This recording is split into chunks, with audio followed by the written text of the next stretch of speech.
Hi, I'm Kurt Fernley and welcome to 1+1. To represent your country at one sport is an incredible achievement. To make it across two different codes, well, that just puts you on an entirely different level. Matt Rogers started his career at the Cronulla Sharks, the same club that his father Steve Rogers is a legend at. But we caught up to talk about finding his own path beyond that famous name of Rogers.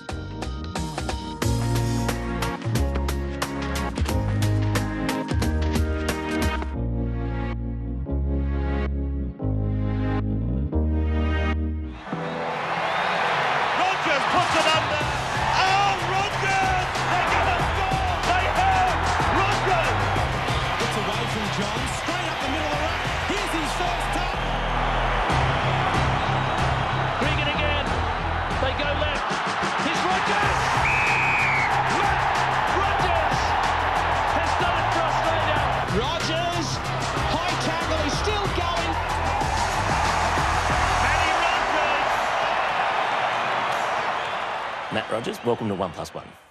Oh, Kurt, it's a pleasure to be here. Matt, we're here looking over the Sutherland Shire. Can you tell me about that first training camp that you had with Cronulla? Well, it was just over there. I can see the sandhills from here. As a 17-year-old kid, coming down to my dad's old club. I come fresh from schoolies week to a Wednesday session, and I was out at the Wanda Sandhills, and I remember getting to the on the jog out to the Sandhills, the warm-up, we get the word that, we're doing 7 runs up each hill. And I'm like, each hill, what are the hills? And they're like, oh, they're, there's 2 sandhills we run up. I'm sort of asking questions, a bit, unsure of what we're about to undertake. I start flying up and I'm 15 metres up the hill, and I look back, I'm 15 metres up the hill and I'm 10 metres ahead of everyone else. And I thought, oh, I've gone too hard. And I thought, I was Steve Rogers' son going to his old club, and I thought, I can't stop. I've got to keep going. And I just thought, stuff it. I want to show these guys that I'm not here because of who my dad is. I'm here because I want to put in. I got to the 6th run on the 2nd hill, and I was like, I couldn't even see properly. When you're so, like, you pushed yourself that hard that you obviously have. You get blurred vision and you sort of like start to lose and I was a bit like that. And I got up to the top of the 6th hill, and I'd won it again, and I remember just like digging a hole and just throwing my guts up into this hole, feeling it back over, all the boys laughing at me. We went back down the hill and I won the last one, and it wasn't pretty, but it got the job done. Why'd you want to do that? Why'd you want to be that person who's going to work the hardest? Well, I always thought in my career, I'm never going to be the biggest, I'm never going to be the strongest, but I can probably be the fittest, and I'll just push myself. Did it have anything to do with your old man? He wasn't just, I've heard you speak about him, Steve Rogers, a legend of the rugby league community, a legend of the Sharkies. Did it have anything to do with that? Were you there to kind of just put a line in the sand and go, my dad, he might have been your hero, but this is where I am? Yeah, it was. It was sort of like a double-edged sword, that. It was like, one, I wanted to make him proud. My whole life I spent striving to get my dad's approval, I chased it so hard, to the detriment of a lot of things. I also wanted people to know who I was. I wanted them to know my name, not that's Steve Rogers' son. No, it's Matt Rogers, and I think for the first 5 years of my career, my name wasn't Matt Rogers. My name was Matt Rogers, son of former Test great Steve Rogers. That was it. And to be honest, I begrudged it, and I look back now and I wish I hadn't, because I'm so proud of what my dad did. But that's just immaturity, and, I see other athletes with famous fathers and they're following in their footsteps, the Tim Zoos of the world and the like, and they sort of push away from it a little bit. And if I could give them any advice, I'd say, no, pull into it, because they did something that you're trying to do, and embrace it, and, build off it. Don't push it away. I pushed it away, and I regret it. I really do. There's something special about going into that club and seeing the top 2 point scorers of all time for the Sharkies, you and your dad. Yeah, that's right, yeah. What do you feel when you see that now? Oh, I'm proud, I remember I equalled Dad's point scoring record for a game and we got a penalty after the full-time hooter from halfway because the opposition team tried to do a short kickoff, and I'm on the halfway, and I can kick a goal from halfway. So I'm thinking, I'm going to take the shot at goal. I'm going to beat Dad's record. Dad was the CEO at the time. He's on the sideline going, "You're not taking the kick." I'm like, what? Last night, Sharks winger Matt Rogers scored 3 tries and 7 goals in his team's dramatic return to form against Newcastle. Rogers puts it under. Rogers' 26-point haul equalled the Cronulla point-scoring record set by his father, Steve, now the Sharks' chief executive, 23 years ago. Matt Rogers capping an absolutely memorable night. I didn't take the kick. We both, for a time there, held the point-scoring record for a game at Cronulla. You know, Matt and Steve Rogers equals 26 points. But he was quick to let me know that back when he did it, he scored 2 tries and kicked 10 goals. Tries back then were only worth 3 points. So he goes, if it was for real, he goes, I should have 28. I'm like, righto, mate. I said, isn't it good that we're just even? My competitive nature was born out of the way that my dad was with me. And, you know, as a kid, I hated it. Everything was a competition. He wouldn't let me win anything, like anything. Game of handball, we used to have pinball machines and stuff at home, or, you know, a little tabletop pango machine or whatever. And anything, I'd whinge to Mum about it. Mum, Dad won't let me win anything. And Mum would then go and speak to Dad, and then Dad would be harder on me for being soft and going to whinge to Mum. I'm like, stuff you, you know. And, you know, the funny thing is, you know, I got into golf, and he loved his golf, and it came a point where I got better than him, and he refused to play me anymore. So we just hate losing, and, you know, I love that about him, you know, because, you know, there was so much stuff, you know, after putting pen to paper about my life that I thought I hated. I really did. And I carried it with me, that I realised was the making of me. And that stuff that as a kid I would seethe about. I would get so angry, but it drove me so much to the point where now I'm like, I do too much for my kids. Like I'm too soft on them. You know, am I creating like these people that aren't going to understand that life is a competition? Everything. You know, people aren't going to give you anything. You've got to fight for it. And Dad taught me that early. What about your mum? Oh, man, my mum. Well, I think the difference my mum made in our life was evident by the way our lives spiraled out of control when she was gone, my dad included, and, you know, losing my dad. My mum was the only person that could tame Steve Rogers. He was a man's man. You know, he was played in an era where, you know, you didn't speak about anything, you were tough, but Mum could have one word to him and it would, you know, melt him in a moment. And, you know, my mum, to us, was, she was superhuman. To see what she did for us, like, you know, my dad played in an era where he worked, you know, full time, he trained, and he went on kangaroo tours, he played for his state. He was rarely around. You know, I love my dad to death. He probably watched me play at, you know, a dozen games of football in my entire childhood.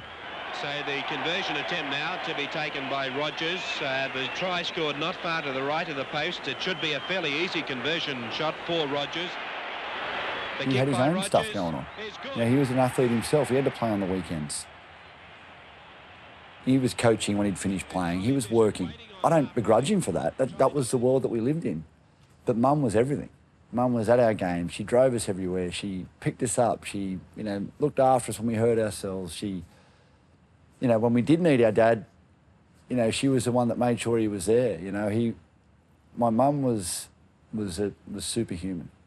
You know, she was a shining light in our family, and she was really the glue that brought us all together. We had a pretty dysfunctional family. It was different, very, very different. Why dysfunctional? My mum was such a loving, caring person. You know, my dad was such a high achiever, and he expected so much from us. I was sort of on that path, you know, trying to achieve, to get my dad's attention. Never got it. I found out later that he was proud, but never through him. You know, it was through others.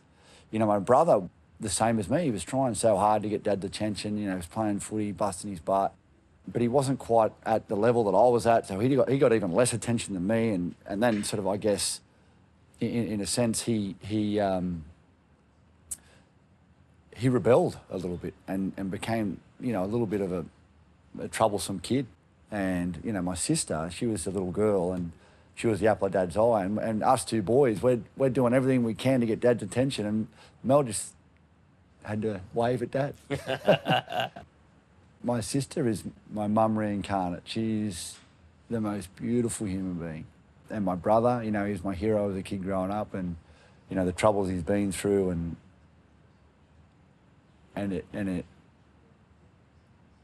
I'm just seeing now where he is in his life, and he's my hero again. It's not easy being the older brother of an Australian football star when your dad's also an Australian football star and you wanted to be it. You know, to walk that path and to never begrudge me, to be there every step of the way and support me to the detriment of his own mental health and well-being. It hasn't been an easy road for him. And I look at him and just, I marvel at, you know, where he is in his life right now, because I'm so proud of him. It's not been, it's not been an easy road. Did you have a bit of a rebellious path as well for a bit? Yeah, I did, absolutely. I made the Queensland under-12 rugby league side, and I thought, oh, you know, Dad's going to love this, you know. He got the dirts with having to pay for me to go on this tour, and, you know, it was just like, there was nothing to him, you know. And I'm like, I'm playing for Queensland, I'm playing for my state, and it felt like there was. I know he was proud now, you know, like I say, but he just didn't show it. Had no emotion towards it. And then we moved to Lennox Head. Mum and Dad bought the pub down there, and I just sort of stuffed it. I'm not going to play. You know, I'm not playing footy. I can't get your attention anyway. And you know, Mum and Dad ran the pub, and I just, you know, got into surfing and, you know, started smoking drugs and, you know, hanging out with, you know, a crowd that was sort of leading me down the wrong path. And I could make my own decisions. I mean, I was 13. I wasn't an adult, but I was old enough to know I'm doing the wrong thing here. And just, you know, got into a pretty bad place in my life. And fortunately, you know, we were able to sort of, you know, right the ship a little bit with the help of, you know, a great school that, you know, I got sent to up on the Gold Coast. And, you know, I'll be forever grateful for what that school did for me and taking me in when, you know, they could have said no. I actually don't think they knew the trouble I was in. You mentioned earlier about the impact of losing your mum. It was at a period of time as well that you were in transition from the Sharkies. You were talking about leaving rugby league and going to rugby union. What did your family think about that? Well, you know, my mum on her deathbed told me I can't leave the Sharks. It was probably the hardest thing that I've ever heard come from my mum's mouth, for me to have to reconcile that, to think, oh, you can't say that to me. Like, I'm an adult, I've got a family, I've got a situation. It was a really, really hard time. I didn't want to leave the Sharks.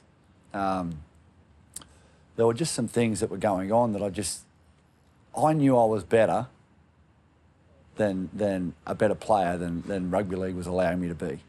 You know, I was on the wing at Cronulla, and I was playing for Queensland and Australia on the wing, but I knew I was more than that. And I need, for my own mental health, I needed to give myself an opportunity to explore that. And that was, you know, the decision was basically made then. It had nothing to do with my dad. We were having a real struggle at the time. My mum was, you know, in palliative care. She was, you know, months away from passing, and it was just an awkward time. My dad was, you know, he was not present at all, and I understand why. You know, his wife's dying, the love of his life. You know, he's trying to run a football club. There's all this talk about me leaving. So at that point in time, your dad was the boss at the Sharks, your boss. Yeah, that's right. It was just like a number of things sort of coming at him that, and I feel like it was unfair of me to put him in that position, but we were not getting on as a father and son. Like, I hated talking to him. He hated calling me. He had to speak to me about football stuff, but there was this elephant in the room, which was, you know, my dying mother and his dying wife, that, you know, I was upset with him because he was burying himself in work and he just wanted Mum to live. And I was injured at the time, and I was spending like hours and hours a day by her bedside, and I was just wanting her to die because I could see the pain she was in, and it was time. She'd suffered for 5 years. She had a brain tumour throughout it. It was just, I'm like, and every time the doctors would say something, my dad would say, well, no, she won't, that could kill her, or, you know, my dad, just let her go. You know, and it just, from that point, we didn't talk much, and I lost my dad, to be honest, you know, then. And I just felt like, you know, he was trying to hang on to something that, and every time my phone rang, I thought it was like, is this my dad ringing me? Or is this my CEO ringing me? Is this, and it was just an ugly period in my life, and I needed to get away. And, you know, my dad is not a fan of rugby union at all. Like, he used to tell me it was like watching paint dry. I think he came to a couple of games, and... Even the Wallabies? Even the Wallabies, mate.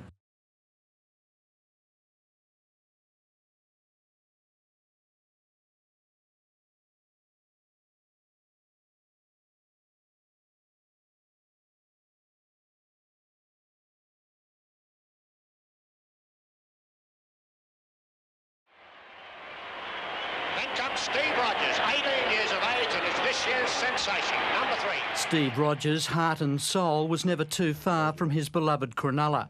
He worked as general manager at the Sharks, lived opposite Cronulla Beach and passed away in view of the surf. His death at just 51 has stunned rugby league. Tragic loss to the Sharks, our greatest ever Shark, and I personally have been working with him for the last 5 years very closely. You did mention about your dad's.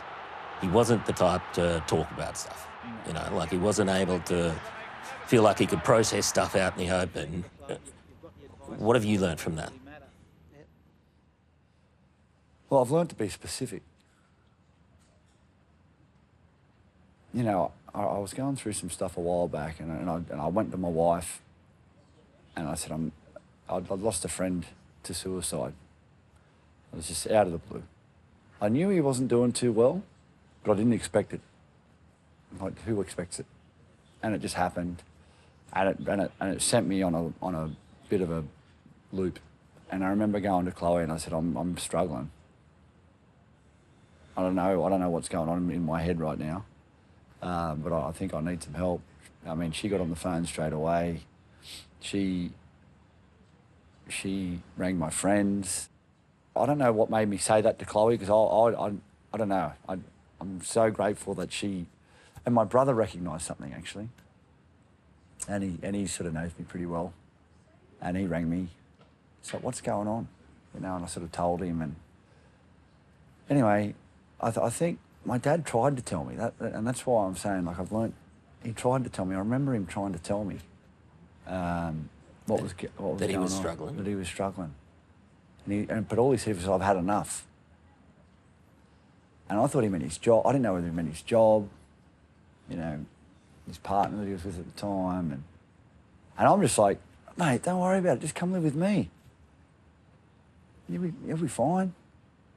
You know, like, and it just hurts me to think that, man, if he just told me really what he was meaning, if he was just being a bit more specific with me, would things have been different? I don't know. I mean, I know that there were people in his life that knew, and that's what sort of bugs me a little bit, because he was on his own. And I know that the people that knew left him on his own, and I didn't know. And if I had known, he would not have been on his own. Yeah, I just didn't know how deep-seated the issue was, and I wish I'd known. Tell me about your family now. I definitely want to hear you introduce Max. Max. He's our 24/7 entertainment, that fellow. He's amazing. But, you know, I met my wife, you know, after I broke up with my first wife, just by chance. And I think, you know, you found the right woman when you look at her and you just think, I could not do this life without you. And I look at her every day and I tell her that. And Maxie, he's 16 now, he's 6'4", he's got a size 13 feet, he's enormous. When he was diagnosed with autism, you know, we both were just like at a loss. We went on this downward spiral as to how we'd failed or how, you know, she thought, you know, I failed as a mother. You know, we had, you know, a 6-month-old at the time, Phoenix, our daughter. And I remember, you know, us just getting together and just going, man, we've got to pull this together. If we can't get it together, what hope does Max have? What hope does Phoenix have of having a great life? You know, we want to give our kids a great life and give them everything. And, you know, there's also my older kids, you know, Jack and Skylar in the equation. You know, they were, you know, in their teens at the time. What was amazing about it all is the way that, you know, the kids rallied around Max. You know, Jack's 26 now. He's 10 years older than Max. And those two are like best mates. You know, Skylar, my oldest daughter, she's 23. She's just had her first baby. I made me a grandfather, and she is just an amazing mum. My youngest daughter, Phoenix, she's a, you know, little soccer star. She loves it. You know, she works so hard, and she's really starting to get, you know, I don't know about you, Kurt, but I think I was about sort of 11, 12, 13 when I really started, you know, in terms of getting that killer instinct in sport. Like, it's fun, but like, now I want to win. And now I've got to find a way to win. She's starting to come into that. And it's just such a joy to watch. I mean, I always thought, I want you to enjoy it. So, but it's way more fun winning. You know, it's, Max has been, you know, a work in progress for 16 years. And we're constantly trying to overcome hurdles for him and find ways for him to just, you know, contribute and live a normal life, you know. Maxie's desperate to get a job, and we've struggled to find him a job because people, they shy away. But I can promise you this, whoever hires Max is going to have the best employee. He's that desperate to work. He's got a great skill set, and he's just fun, you know. Yeah, but that's too often told, right? Like, people with disabilities are seen as too hard. Yeah. But when you actually get people with disabilities into a job, they bring a more warm environment. Yeah. They're more committed to work. Yeah. So is it too hard? Oh, mate, you know what, I'll tell you, like, I know he's capable. And, you know, one of the most warming appointments that we had for Max was his last paediatrician appointment a couple of years ago. And he said, mate, Max is going to live an independent life that you would expect any of your other kids to live. He's going to drive a car, he's going to work, you know, he's going to be fine. And, you know, I you know, brought tears to my eye because I look at my wife and the effort and the struggle that we went through in those early days. Just to, it was near impossible. You know, like he didn't talk. He was like a totally disengaged member of our family, and to have that projected on his life by, you know, an expert in the field, it was just like, man, we did it. How are you going? You just had a diagnosis last year that I'm guessing you know, like myself, when you grow up in a pretty robust sporting world, right? Like, how do you deal with the more vulnerable points of life? You know, how do you deal with when you're the patient and somebody's saying that this is you? Yeah. I was struggling a bit and a little bit of pain, and I was diagnosed with an autoimmune condition that attacked my joints. That really rattled me. I got to tell you, like, 18 months ago when it started, I just thought, oh, it's just an injury, you know, and I'm used to being in pain, so I'm like, oh, I can handle it, you know, it'll get better. And then it sort of started to move around my body, and other aspects of my body started to sort of fall apart. And after about sort of 4 or 5 months, it wasn't so bad during the day, but at night I would just get these pains in my body that were just like debilitating. And I'd have this sort of, it was like someone was sticking a hot rod down my arm. And I just couldn't, and I was literally in tears at night one night. And I woke up the next day and I couldn't tie my shoelace. I couldn't lift my foot up to a step to tie my shoelace. In the first couple of months, thinking it was just injuries, and Chloe, like, I mean, she's trying to play it down. Like, oh, you're just getting old. You just beat yourself up. And it's easy to think that when you've done what I've done to my body for 17 years, and I prefer, like 34 years I played. You know, started at 4, retired at 34. Only had that one little break as a 13-year-old kid. it's easy to think, oh yeah, she's probably right. But then I got to the point where you know, as an athlete, you know your body. I'm like, no, this isn't just injuries. There's something going on in here. I thought I was dying. I thought my body's shutting down on me. I remember like just being really upset one morning and just like in tears and in pain. And I walk out to my kitchen and there's my daughter and she runs over to me and she hugs me. She's like, what's up, Dad? Oh, it's hard to talk about. And I just thought, I didn't say anything to her. I'm like, nothing. You know, nothing, I'm good. Just thinking I'm dying and I'm not going to see her grow up. You know, and it was a pretty scary time. And it was about that point when Chloe's like, I'm taking you to a real doctor. And the doctor's like, how are you even like functioning? I'm like, well, I'm not. You know, I was walking like a 90-year-old person, you would imagine. I think we've got the right diagnosis now. It's been, you know, about 18 months since it all started. I'm on a sort of a regime now where, you know, I have to, you know, give myself an injection each week and take a lot of pills every day. And literally, like, it's changed my life. Like, you know. Are we getting better as a community talking about men's health? You know, Michael Hooper's just came out from the Wallabies to speak about he needs to take some time away to be able to look after his own health. Are we getting better at speaking about that as men? I think the men's health in general, I think we are getting better. I think mental health in general, I think we're getting better at being aware of it and speaking of it. But I don't think it's ever going to stop us, you know, or people losing loved ones to mental health, because it just takes a lot of courage to speak about it if you are suffering. I know there have been times when I haven't wanted to speak to anybody.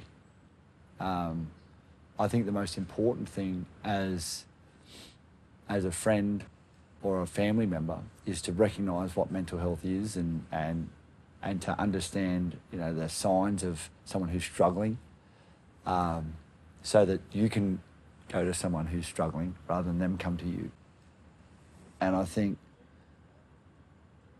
I don't, whether I'm right or wrong, mental health is talked about so much in broad terms, you know, across the board. And there's so many great organisations that talk about it and they promote it and they want people to talk about it. That, I don't know, sometimes it's just sort of like, another organisation that's doing that, or another, you know.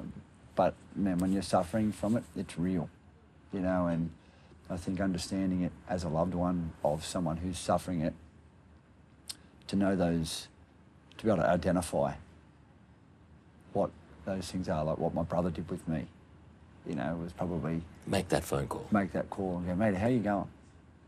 Yeah, good. No. How are you going? Like, are you all right? Why did you post that? What does that mean? What are you trying to say? Are you okay, really? Because we need to sort this out. And, you know, my brother... And that takes courage, too, to make that phone call. And my brother, fortunately, he, you know, when I was suffering, he did make that phone call.